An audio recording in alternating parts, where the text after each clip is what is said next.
means what is the quality of work and nature of work. എന്താ വെച്ചാൽ എന്ത് ക്വാളിറ്റിയിലാണ് work ചെയ്യേണ്ടത്, ഏതൊക്കെ മെറ്റീരിയൽസ് ആണ് ഉപയോഗിക്കേണ്ടത്, ഏത് തരം വർക്ക്മാൻഷിപ്പ് ആണ്, ഏതൊക്കെ തരം എംപ്ലോയീസ് അതായത് ലേബേഴ്സിനാണ് ഉപയോഗിക്കേണ്ടത്, എന്ത് ടൂൾസ് ആൻഡ് എന്ത് മെറ്റീരിയൽസ് ആണ് ഉപയോഗിക്കേണ്ടതിനെ കുറിച്ചുള്ള ഒരു ഒരു ഒരു റിട്ടൺ ഡോക്യുമെന്റ് ആണ് സ്പെസിഫിക്കേഷൻ എന്ന് പറയുന്നത്. അപ്പം ഇതിന്റെ ഡെഫിനിഷൻ പറയുന്നത് അതാണ് short or detail description of different parts. Screen കാണാൻ പറ്റുന്നില്ല എല്ലാവർക്കും? സ്ക്രീൻ കാണാൻ പറ്റുന്നില്ലേ?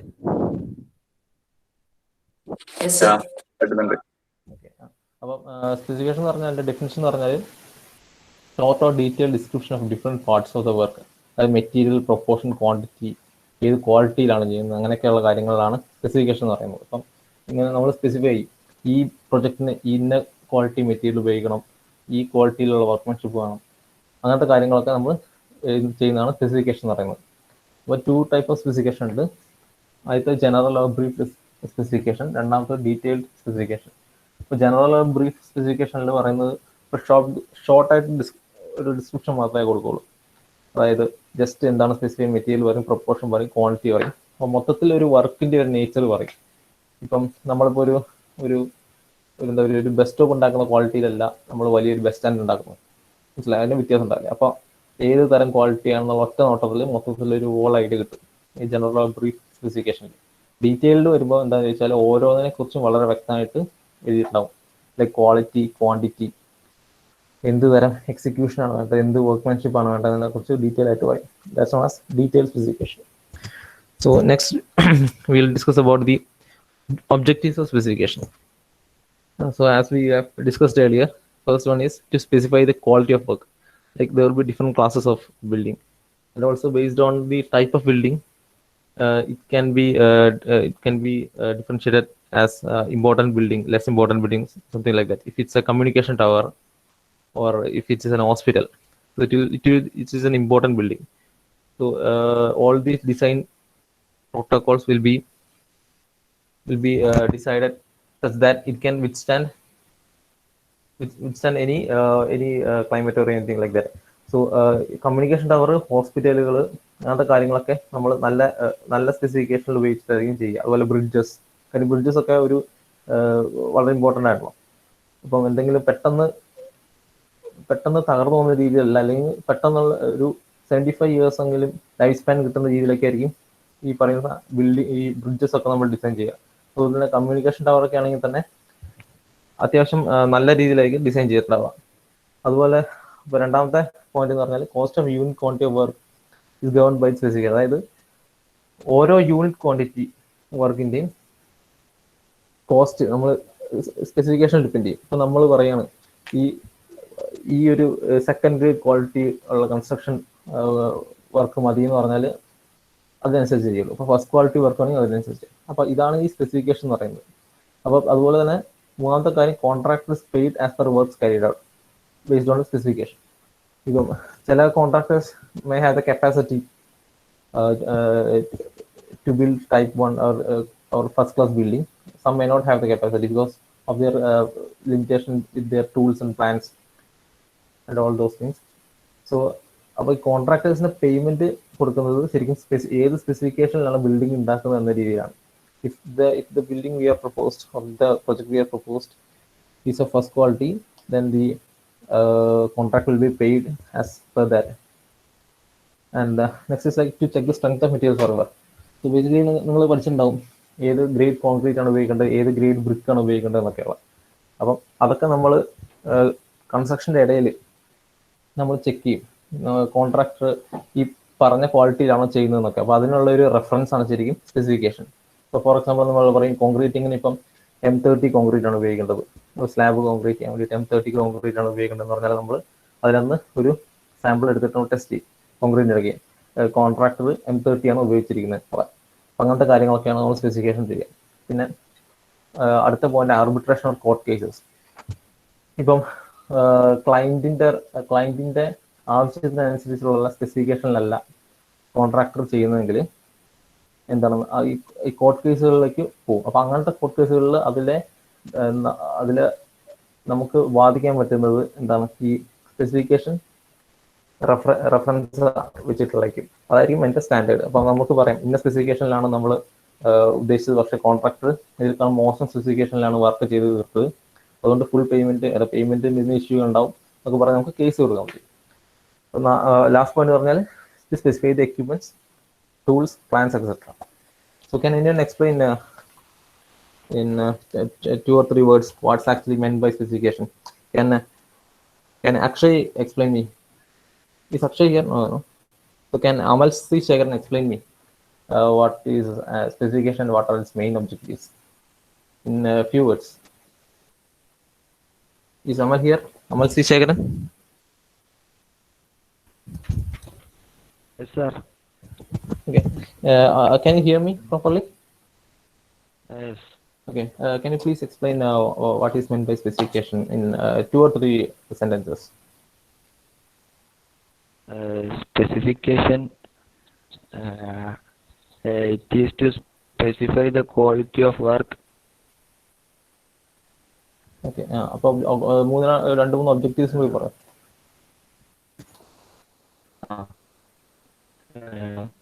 Cost of unit quantity of work is governed by specification. Okay.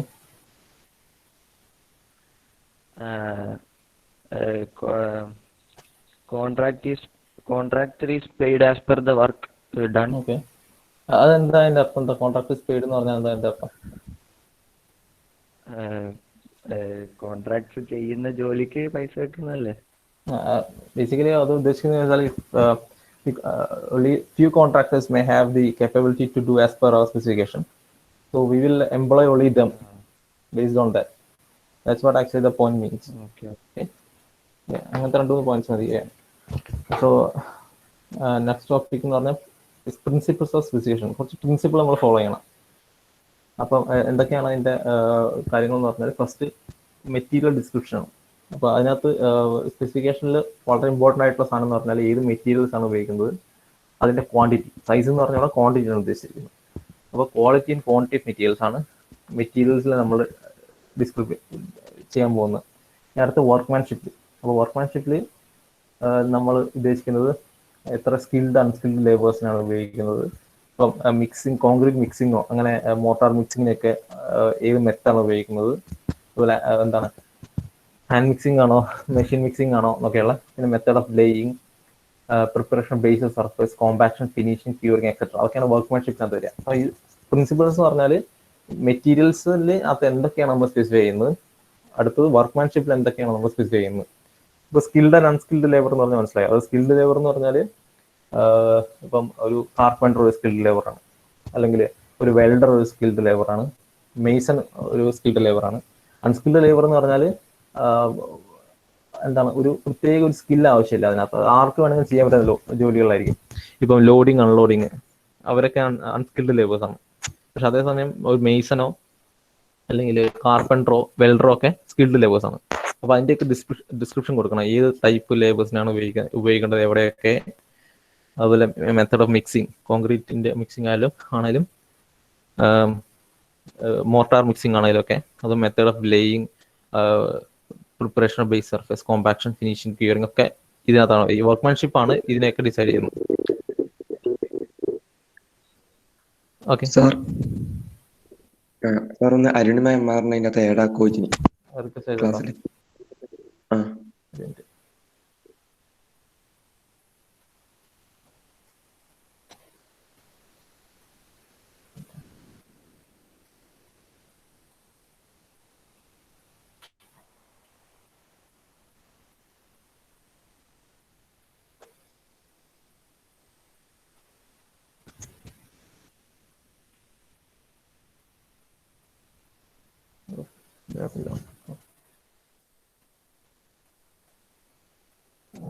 അരുണിമയുടെ request വന്നിട്ടില്ലല്ലോ.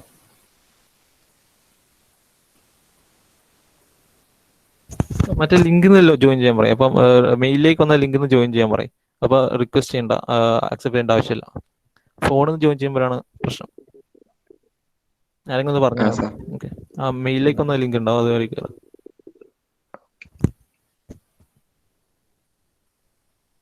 അപ്പോൾ നമ്മൾ പറഞ്ഞത് മെറ്റീരിയൽസിൻ്റെ ഡിസ്ക്രിപ്ഷൻ, മെറ്റീരിയൽസിൻ്റെ സ്പെസിഫിക്കേഷൻ എന്തൊക്കെയാണ് ഡിമാൻഡ് ചെയ്യുന്നത്, വർക്ക്മാൻഷിപ്പിൻ്റെ സ്പെസിഫിക്കേഷൻ എന്തൊക്കെയാണ് ഇൻക്ലൂഡ് ചെയ്യേണ്ടത്, പിന്നെ അതുപോലെ ടൂൾസ് ആൻഡ് പ്ലാൻസ്, അതിനകത്ത് എന്തൊക്കെ ടൂൾസും എന്തൊക്കെ എക്യുപ്മെൻറ്റ്സ് ഒക്കെയാണ് ഉപയോഗിക്കേണ്ടതെന്നും ഏതൊക്കെ മെത്തേഡ് ഓഫ് ഓപ്പറേഷൻ ആണെന്നൊക്കെ നമ്മൾ സ്പെസിഫൈ ചെയ്യണം. ഈ സ്പെസിഫിക്കേഷനിൽ അതിനെക്കുറിച്ചുള്ള ഡീറ്റെയിൽ സ്പെസിഫൈ ചെയ്യണം. പിന്നെ പ്രൊട്ടക്ഷൻ ഓഫ് ന്യൂ വർക്ക്. ഇപ്പോൾ ന്യൂ വർക്ക് എന്ന് പറയുമ്പോൾ അതിനുള്ള വ്യക്തമായൊരു പ്രൊട്ടക്ഷൻ കൊടുക്കണം. അപ്പോൾ എന്തൊക്കെ പ്രൊട്ടക്ഷൻ മെത്തേഡ്സ് ആണ് നമ്മൾ ഉപയോഗിക്കുന്നത് വർക്കിൻ്റെ ഇടയിൽ ഡാമേജ് ആയിരിക്കാൻ. For example, if you are lifting something and it should not harm the existing building. So ആ എക്സിസ്റ്റിംഗ് ബിൽഡിങ്ങിനെ പ്രൊട്ടക്ട് ചെയ്യുന്ന സമയത്ത് ഇപ്പം ഒരു വലിയ പുള്ളി അല്ലെങ്കിൽ ക്രെയിനൊക്കെ വെച്ച് ലിഫ്റ്റ് ചെയ്യുമ്പം എക്സിസ്റ്റിംഗ് ബിൽഡിങ്ങിനെ അത് ഡാമേജ് ചെയ്തു. That's known as protection of new work. Then which is like expression. So specification is actually a well written professional document. So it should follow the same tense also. That means ഇതിനകത്തൊരു വളരെ നീറ്റായിട്ടും same സ്റ്റൈലും ഒക്കെയാണ് ഇത് നമ്മൾ follow ചെയ്യേണ്ടത്, ഈ സ്പെസിഫിക്കേഷനിലെ ഒരു written document. അപ്പോൾ അത് വളരെ പ്രൊഫഷണലി ഹാൻഡിൽ ചെയ്യേണ്ട സാധനമാണ്. കാരണം അത് ഒരു പ്രോപ്പർ സ്റ്റാൻഡേർഡ് ഉണ്ട്. കാരണം ആ സ്റ്റാൻഡേർഡ് വെച്ചാണ് എല്ലാവരും അതിനെ വായിക്കുക. അപ്പോൾ everyone should understand that. All professional technicians should understand the specification. So we have to follow certain standards for the expression of specification.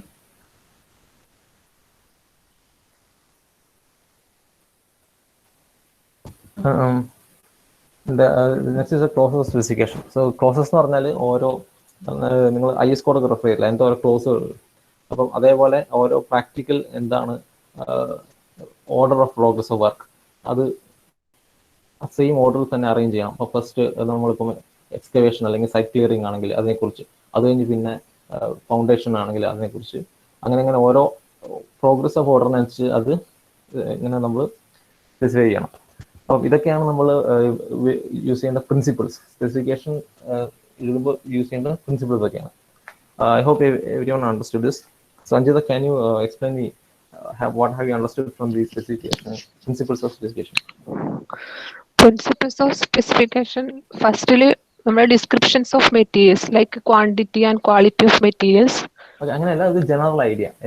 അതായത് ഇപ്പോൾ ഉദ്ദേശിച്ചെന്ന് പറഞ്ഞാൽ ഇപ്പോൾ മെറ്റീരിയൽസ് ആണ് നമ്മൾ സ്പെസിഫൈ ചെയ്തെങ്കിൽ അതിനകത്ത് എന്തൊക്കെയാണ് സ്പെസിഫൈ ചെയ്യേണ്ടത്, വർക്ക്മാൻഷിപ്പ് ആണെങ്കിൽ അതിനകത്ത് എന്തൊക്കെയാണ്, ടൂൾസ് ആൻഡ് പ്ലാൻസ് ആണെങ്കിൽ അതാണ് പ്രിൻസിപ്പിൾ. ഡിസ്ക്രിപ്ഷൻ ഓഫ് മെറ്റീരിയൽസ് ആണ് അതിന്റെ ക്വാളിറ്റി, മെറ്റീരിയൽസിന്റെ ക്വാളിറ്റി, ക്വാണ്ടിറ്റി. പിന്നെ വർക്ക്മാൻഷിപ്പിലാണെങ്കിൽ method of mixing, skilled or unskilled labours. പിന്നെ ഈ ടൂൾസിലാണെങ്കിൽ number of tools user, method of operation. പിന്നെ പ്രൊട്ടക്ഷൻ ഓഫ് ന്യൂ വർക്ക്. ഇപ്പൊ പ്രൊട്ടക്ഷൻ ഓഫ് ന്യൂ എന്തെങ്കിലും ഡാമേജ് ചെയ്യുന്നുണ്ടെങ്കിൽ അതിനെ അഗെയിൻസ്റ്റ് ചെയ്യാനുള്ള പ്രൊട്ടക്ഷൻ വർക്ക്, പ്രൊട്ടക്ട് ചെയ്യാനുള്ള കാര്യങ്ങൾ. അതുപോലെ തന്നെ എക്സ്പ്രഷൻ, അത് എങ്ങനെയാണ് ഡോക്യുമെന്റ് എഴുതേണ്ടതിനെ കുറിച്ച് പ്രൊഫഷണലായിരിക്കണം, സെയിം ടെൻസ് യൂസ് ചെയ്യണം, അങ്ങനത്തെ കാര്യങ്ങളൊക്കെ. പിന്നെ ക്ലോസ് എന്ന് പറഞ്ഞാൽ എങ്ങനെയാണ് order of progress work arrange ചെയ്യുന്നത്. ഓക്കെ, ഇതൊക്കെയാണ് നമ്മൾ ഫോളോ ചെയ്യേണ്ടത് ഒരു സ്പെസിഫിക്കേഷനെ കുറിച്ച് പറയുമ്പോൾ. ഓക്കെ, അടുത്തതെന്ന് പറഞ്ഞാൽ methods of measurements and unit of civil construction works. അപ്പം പലതരം യൂണിറ്റ്സിൽ നമ്മൾ എക്സ്പ്രസ് ചെയ്യും ഒരു കൺസ്ട്രക്ഷൻ വർക്ക് അല്ലെങ്കിൽ പ്രൊജക്റ്റിനെ കുറിച്ച് പല യൂണിറ്റ്സിൽ നമ്മൾ എക്സ്പ്രസ് ചെയ്യും. അപ്പം ഇത് കാറ്റഗറൈസ് ചെയ്തിരിക്കുന്നത് നേച്ചർ, ഷേപ്പ് ആൻഡ് സൈസ് അനുസരിച്ചാണ്. അപ്പോൾ നമുക്ക് ഇത് വായിക്കാൻ മനസ്സിലാവും. ഇപ്പോൾ നമ്മൾ സിംഗിൾ യൂണിറ്റ് ആണ് പറയുന്നതെങ്കിൽ, ഇപ്പോൾ ഒരു ബിൽഡിങ്ങിൽ സിംഗിൾ യൂണിറ്റ് നമ്മൾ പറയുന്ന പറഞ്ഞാൽ നമ്പറിലാണ് അത് പറയുക. എന്താണ് ലൈക്ക് ഡോർസ് എന്ന് പറയും. ഇപ്പോൾ 100 ഡോർസ് വേണം, 150 വിൻഡോസ് വേണം. ഇപ്പോൾ ഒരു ഇൻഡസ്ട്രിയൽ ബിൽഡിംഗ് ആണെങ്കിൽ ഒരു 10 ട്രസസ് വേണം. അങ്ങനെയൊക്കെയാണ് നമ്മൾ പറയാം. സിംഗിൾ യൂണിറ്റ് ഒക്കെ നമ്മൾ നമ്പേഴ്സാണ് എക്സ്പ്രസ് ചെയ്യുക. ഓക്കെ, അപ്പോൾ അതുപോലെ അടുത്തെന്ന് പറഞ്ഞാൽ ലീനിയർ മെഷർമെന്റ്, അവരല്ല ഫെൻസിങ്, ഹാൻഡ് റെയിൽ, ഇപ്പോൾ അങ്ങനത്തെ കാര്യങ്ങളൊക്കെ അത് നമ്മൾ മീറ്ററിലാണ് എക്സ്പ്രസ് ചെയ്യാം. പിന്നെ ഏരിയൽ സർഫസ് മെഷർമെന്റ് ഉണ്ടാവും. അതായത് ഇപ്പോൾ പ്ലിന്ത് ഏരിയ അല്ലെങ്കിൽ വൈറ്റ് വാഷിംഗ് അല്ലെങ്കിൽ പ്ലാസ്റ്ററിങ് കാര്യങ്ങളൊക്കെ നമ്മൾ മീറ്റർ സ്ക്വയറിലാണ് എക്സ്പ്രസ് ചെയ്യുക. പിന്നെ ക്യൂബിക്കൽ കണ്ടൻസ് എന്ന് വെച്ചാൽ എർത്ത് വർക്ക്, കോൺക്രീറ്റ് എപ്പോഴും മീറ്റർ ക്യൂബിലായിരിക്കും നമ്മൾ പറയാം. ഇപ്പോൾ പറയും സ്ലാബ് കാസ്റ്റ് ചെയ്യാൻ ഇത്രയും മീറ്റർ ക്യൂബ് കോൺക്രീറ്റ് വേണം. അതുപോലെ മേസൺറി ഉണ്ടാവും. മേസൺറി വാൾസിനകത്ത് ഇത്രയും മീറ്റർ ക്യൂബ് മേസൺറി വാളാണ് ഇതിനകത്ത് ഉണ്ടാവുക. അതൊക്കെ നമ്മൾ മീറ്റർ ക്യൂബിലാണ് പറയുക. അപ്പം മനസ്സിലായി. ഏരിയൽ സർഫസ് മെഷർമെന്റ്സ് എന്തൊക്കെയാണ് മനസ്സിലായി. പെയിന്റിങ് ഒക്കെ വരും. അതായത് എവിടെയൊക്കെയാണ് ഏരിയകൾ വരുന്നത്. പെയിന്റിങ് പ്ലാസ്റ്ററിങ് ഒക്കെ നമ്മൾ ഏത് സർഫസ് ആയിട്ടാണ് എടുക്കുക. ക്യൂബിക്കൽ എന്ന് പറഞ്ഞാൽ അതിനകത്തൊരു ലെങ്ത് ബ്രെഡ്ത്ത് ഹൈറ്റ് ക്രൈറ്റീരിയ വേണം. അതിനൊക്കെയാണ് നമ്മൾ ക്യൂബിക്കിലേക്ക് എത്തുക. അപ്പോൾ എർത്ത് വർക്ക് എക്സ്കവേഷൻ അല്ലെങ്കിൽ മേസണറി വാൾസ്, കാരണം മേസണറി വാൾസിന് അത്യാവശ്യം തിക്നെസ് ഉണ്ടാവില്ല. പിന്നെ അതുപോലെ തന്നെ കോൺക്രീറ്റിംഗ് ഒക്കെ ലെങ്ത് ബ്രെഡ്ത്ത് ഹൈറ്റ് തിക്നെസ് ഒക്കെ വരുന്ന കാര്യങ്ങളാണല്ലോ. അപ്പം ഇങ്ങനത്തെ കാര്യങ്ങളൊക്കെ നമ്മൾ ക്യൂബിക് കണ്ടൻസിൽ പറയും, മീറ്റർ ക്യൂബിൽ എക്സ്പ്രസ് ചെയ്യും. അപ്പോൾ ഇതൊക്കെയാണ് നമ്മൾ ഇതാണ് നമ്മൾ ഉപയോഗിക്കുന്ന methods of measurements. So next topic എന്ന് പറഞ്ഞാൽ റൂൾസ് ഫോർ മെഷർമെന്റ് ആണ്. അപ്പം റൂൾസ് ഓഫ് മെഷർമെന്റ് എന്ന് പറഞ്ഞാൽ നമ്മളിപ്പോൾ ഇത്രയും കാലം ചെയ്തുകൊണ്ടിരുന്നത്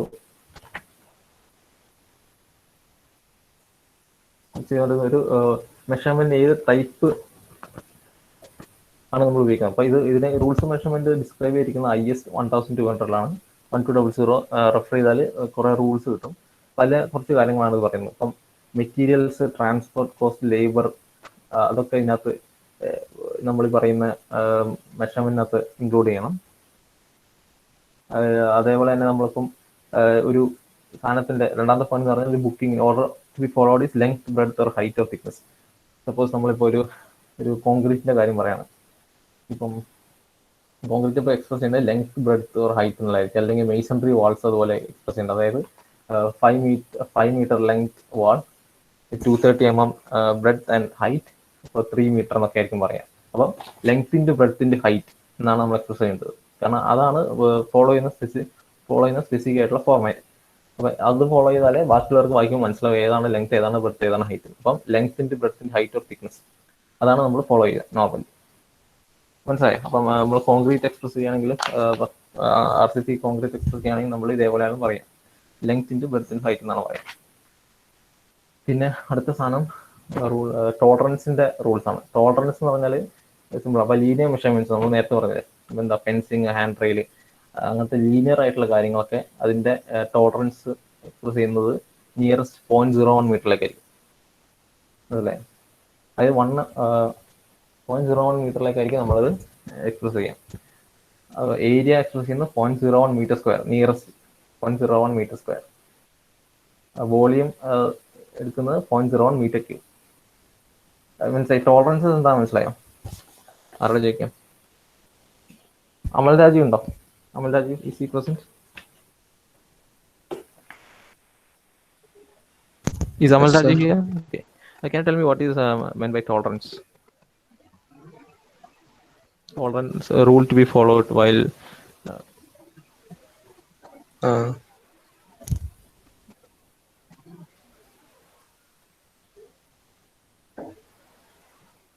Hello. പറയും. So basic rules to be followed while we express linear area and volume measurements, and what are the tolerances for that? The tolerance എന്ന് പറഞ്ഞാൽ മനസ്സിലായല്ലോ.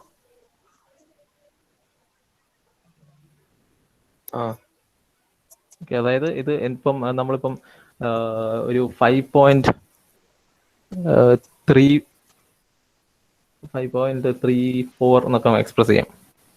ഓക്കെ, 5.34 മീറ്റർ എന്ന് എക്സ്പ്രസ് ചെയ്യാം. ഇപ്പം എന്തെങ്കിലും ലെങ്ത് സാധനം മെഷർ ചെയ്യണം. ഇപ്പം ഹാൻഡ് റെയിലിന്റെ ലെങ്ത്, ഫെൻസിങ്ങിന്റെ ലെങ്ത് ഒക്കെ എക്സ്പ്രസ് ചെയ്യണമെങ്കിൽ നിയറസ്റ്റ് 0.01 മീറ്ററിലേക്ക് അത് മീറ്ററിലേക്ക് എത്തിക്കണം.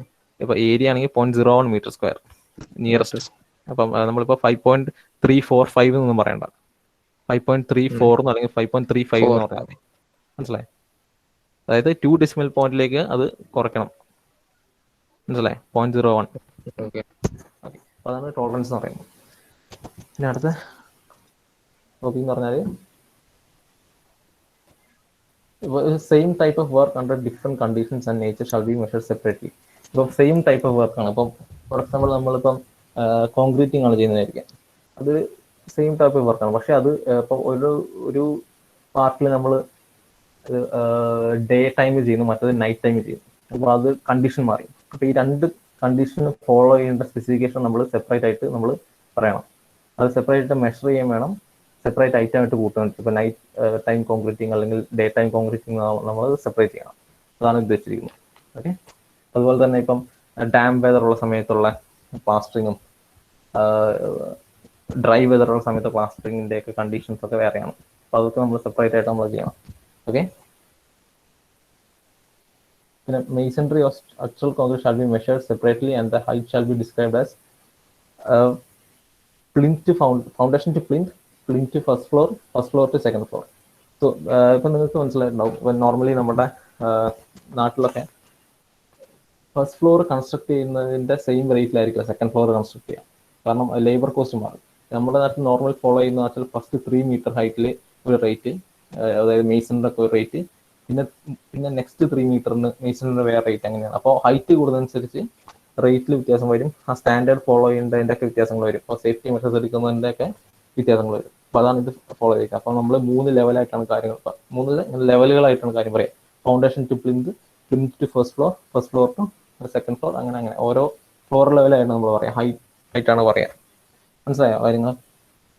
Aparna, did you understand? Aparna Jose, is Aparna Jose here? Okay, did you understand what's meant by what's in the last point? It is used to measure the height. Height അല്ല, ഓരോ concrete ഇത് മാത്രമല്ല, മനസ്സിലായി. ഇപ്പോൾ ഓരോ മേസൺറി ആണെങ്കിലും സ്ട്രക്ചറൽ കോൺക്രീറ്റ് ആണെങ്കിലും നമ്മൾ സെപ്പറേറ്റ് ആയിട്ട് മെഷർ ചെയ്തിട്ട് ഹൈറ്റ് നമ്മൾ ഡിസ്ക്രൈബ് ചെയ്യണം. Like if it is in concreting first floor concreting ആണെങ്കിൽ അതിന് വേറെ ഒരു മെറ്റീരിയൽ, ഒരു മെഷർമെന്റ് ആയിട്ട് കൂട്ടണം. ഇപ്പോൾ സെക്കൻഡ് ഫ്ലോർ കോൺക്രീറ്റിംഗ് ആണെങ്കിൽ വേറെ മെഷർമെന്റ്. കാരണം ഓരോന്നിനും ഓരോ സ്പെസിഫിക്കേഷനും ഓരോ സേഫ്റ്റി മെഷേഴ്സും ഓരോ റേറ്റും ഒക്കെ ആയിരിക്കും. ഇപ്പോൾ ഉദാഹരണത്തിന് 50th ഫ്ലോർ കോൺക്രീറ്റ് ചെയ്യുന്ന സെയിം റേറ്റ് ആയിരിക്കില്ല ഫസ്റ്റ് ഫ്ലോർ കോൺക്രീറ്റ് ചെയ്യുമ്പോൾ, ഫസ്റ്റ് ഫ്ലോറിന് സ്ലാബ് കാസ്റ്റ് ചെയ്യുമ്പോൾ. ഓരോ ലെവൽ വൈസ് ആണ് മിക്കപ്പോഴും റേറ്റും അതിലെ സേഫ്റ്റി മെഷേഴ്സും ഒക്കെ സ്പെസിഫൈ ചെയ്യേണ്ട വരിക. അപ്പോൾ അതാണ് ഈ ലാസ്റ്റ് പോയിന്റ് അർത്ഥം. മനസ്സിലായോ? ഓക്കെ. അപ്പോൾ അടുത്ത നെക്സ്റ്റ് ടോപ്പിക് എന്ന് പറഞ്ഞാൽ അനാലിസിസ് ഓഫ് റേറ്റ്സ് ആണ്. അപ്പോൾ ഇത്രയും കാലം നമ്മൾ പറഞ്ഞുകൊണ്ടിരുന്നത് എസ്റ്റിമേറ്റിനെ കുറിച്ചും സ്പെസിഫിക്കേഷനെ കുറിച്ചൊക്കെയാണ്. അതായത് എസ്റ്റിമേറ്റ് എന്ന് പറഞ്ഞാൽ നമ്മൾ മൊത്തത്തിലൊരു ക്വാണ്ടിറ്റി നമ്മൾ എടുക്കുമ്പോൾ ഓരോ മെറ്റീരിയലിനും വേണ്ട ക്വാണ്ടിറ്റി എടുത്തിട്ട് അതിൻ്റെ യൂണിറ്റ് റേറ്റ് കൊണ്ട് മൾട്ടിപ്ലൈ ചെയ്യും. അതുപോലെ തന്നെ സ്പെസിഫിക്കേഷൻ എന്ന് പറഞ്ഞാൽ ഓരോന്നിൻ്റെ ക്വാളിറ്റിക്ക് അനുസരിച്ച് നമ്മൾ ഡിറ്റർമിൻ ചെയ്യുന്ന കാര്യങ്ങളൊക്കെയാണ്.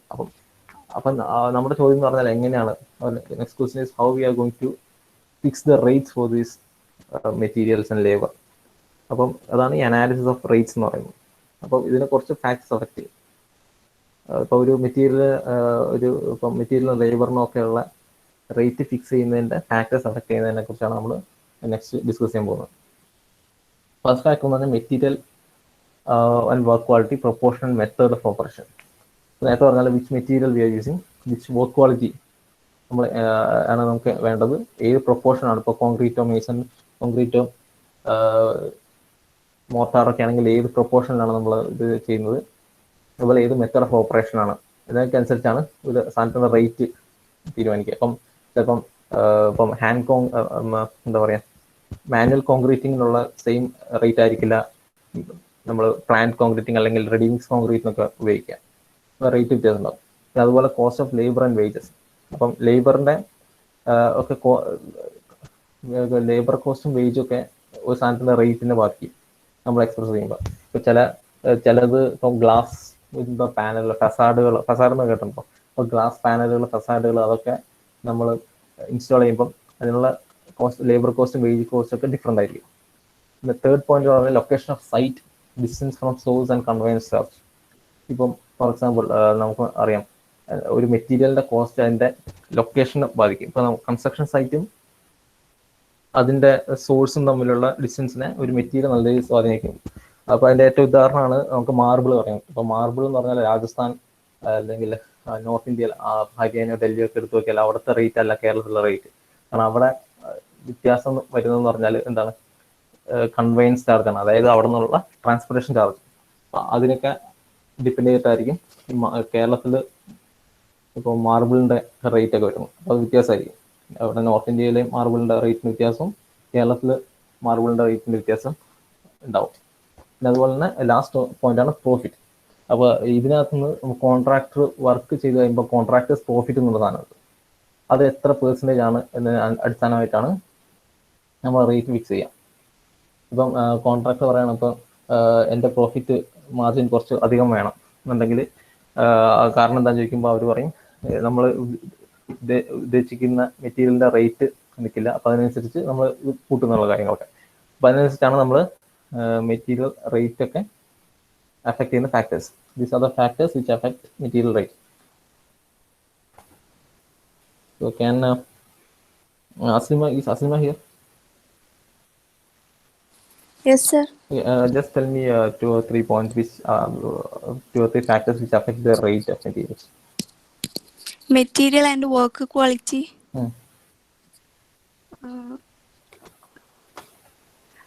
Loss of labor and wages. Okay. അതൊക്കെ എങ്ങനെയാണെന്ന് കൂടി പറയണം. ഇത് ജസ്റ്റ് പോയിന്റുകൾ. ഇത് നിങ്ങൾ എക്സാം എഴുതുമ്പോൾ കുറച്ചും കൂടി ഒന്ന് ബ്രീഫായിട്ട് എക്സ്പ്ലെയിൻ ചെയ്യണം ഓരോ പോയിന്റ്സും. Okay sir. നമ്മൾ ഹാൻഡ് മിക്സ് ചെയ്യുന്ന പോലെ ആയിരിക്കില്ല മെഷീനിൽ മിക്സ് ചെയ്യുക. അപ്പൊ അതിന്റെ രണ്ടിന്റെയും കോസ്റ്റ് ഡിഫറെന്റ് ആയിരിക്കും. ഓക്കെ. പിന്നെ ലൊക്കേഷൻ ഓഫ് സൈറ്റ്, ഡിസ്റ്റൻസ്, ട്രാൻസ്പോർട്ടേഷന്റെ റേറ്റ് കൂടും. ഓക്കെ. പിന്നുള്ളതാണ് പ്രോഫിറ്റ് മാർജിൻ ആണ്. കോൺട്രാക്ട് എടുക്കുന്ന പ്രോഫിറ്റ് മാർജിൻ. അപ്പോൾ അതിനനുസരിച്ച് നമ്മൾ റേറ്റിന്റെ വ്യത്യാസങ്ങൾ വരും. Okay. Next topic is like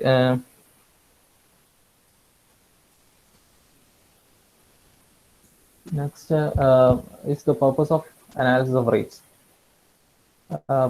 ഇതിന്റെ അനാലിസിന്റെ പർപ്പസ് എന്ന് പറയുന്നത് തന്നെ to determine the actual cost per unit to work out the cost of extra items. അപ്പം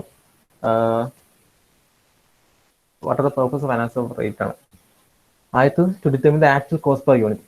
ഇപ്പം ഞാൻ പറഞ്ഞ പോലെ നേരത്തെ പറഞ്ഞ മാർബിൾ എത്ര കോസ്റ്റിനാണ് നമ്മൾ ഇവിടെ എത്തിക്കേണ്ടതിനെ കുറിച്ചുള്ള ഒരു റേറ്റ് ഒക്കെ ഫിക്സ് ചെയ്യുന്നത് നമുക്ക് തീരുമാനിക്കാൻ പറ്റും. അപ്പം അതിന്റെ കൺവെൻസ് ചാർജ് ഒക്കെ യൂസ് ചെയ്ത് കഴിഞ്ഞാൽ. പിന്നെ work out cost of extra items. അപ്പോൾ ഏതൊക്കെ എക്സ്ട്രാ ഐറ്റംസ് ആണ് ആവശ്യമുള്ളത്. അപ്പോൾ നിലവിൽ ഇപ്പം നമ്മൾ കൊണ്ടുവന്നിരുന്ന സാധനത്തിന്റെ റേറ്റിലായിരിക്കില്ല ചിലപ്പം എക്സ്ട്രാ ഐറ്റംസ് കൊണ്ടുവരേണ്ടത്. കാരണം ബൾക്കായിട്ട് കൊണ്ടുവരുമ്പോഴും കുറച്ച് കുറവ് കൊണ്ടുവരുമ്പോഴുള്ള കൺവെൻസ് ചാർജിന്റെ വ്യത്യാസവും സ്റ്റോറേജിന്റെ ഒക്കെ വ്യത്യാസങ്ങളൊക്കെ വരും.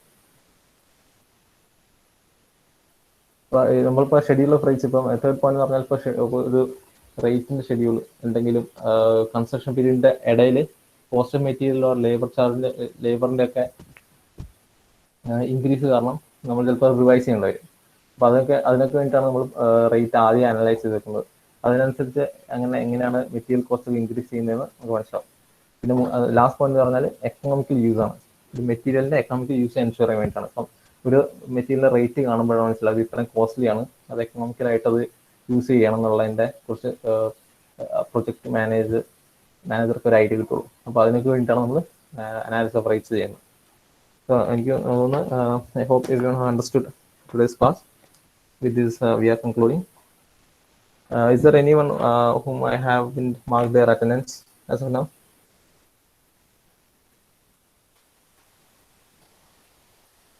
Have you understood today's class?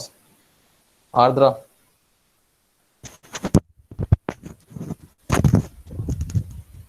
Sir. Ardra, can you hear me?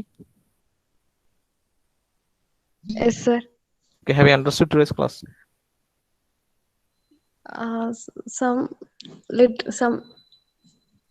Some topics, sir, not fully. Okay, yeah.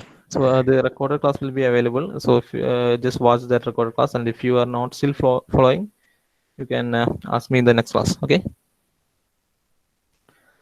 Okay, sir. So with this, I'm concluding today's class. Thank you all.